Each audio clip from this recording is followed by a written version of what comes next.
जय भीम जय आदिवासी। आज 24 सप्टेंबर रोजी या छत्रपती संभाजीनगर जिल्ह्याचे पालकमंत्री तथा अल्पसंख्याक मंत्री अब्दुल सत्तार साहेब यांना अजिंठा डोंगर रांगेतील मल्हार कोळी, महादेव कोळी आणि टोकरे कोळी जमातीला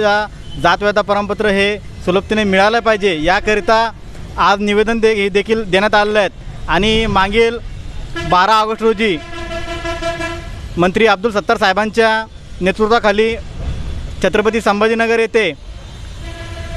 मराठवाड्यातील विभागीय बैठक ही आयोजित करण्यात आली होती आणि मंत्री साहेबांनी आदिवासी कोळी जमातीला आश्वासन दिलं होतं की येत्या 24 घंट्याच्या आतमध्ये मुख्यमंत्री साहेबांसोबत बोलून येत्या 12 आत मुख्यमंत्र्यांसोबत बैठक लावून आदिवासी कोळी जमातीला सुलभतेने जातव्यता प्रमाणपत्र हे आम्ही चालू करून देऊ। परंतु 1 महिना 12 दिवस देखील होऊन आजपर्यंत अब्दुल सत्तार साहेबांनी मुख्यमंत्र्यांसोबत बैठक लावली नाही आणि आता जर का जवळपास 28 सप्टेंबरपर्यंत जर का मुख्यमंत्री साहेबांसोबत जर का सत्तार साहेबांनी बैठक नाही लावली तर येत्या 30 सप्टेंबर रोजी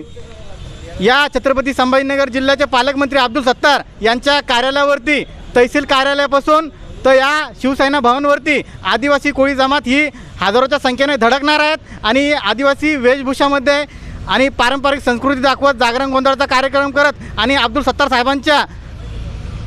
जोपर्यंत जातव्यता प्रश्न मार्गी लावण्यासाठी पुढाकार घेत नाही आणि मुख्यमंत्र्यांसोबत तात्काळ बैठक घालून आम्हाला न्याय देत नाही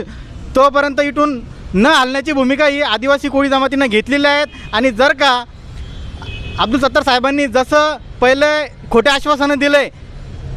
आदिवासी कोळी जमातीच्या तोंडाला पानं पुसण्याचं काम केलं तसंच जर का आता या 28 तारखेच्या आज जर यांनी केलं तर येत्या 30 तारखेला आदिवासी कोळी जमात हजारोच्या संख्येने या शिवसेना भवनवर धडकणार आणि अब्दुल सत्तार यांचा निषेध करणार। जय भीम जय आदिवासी।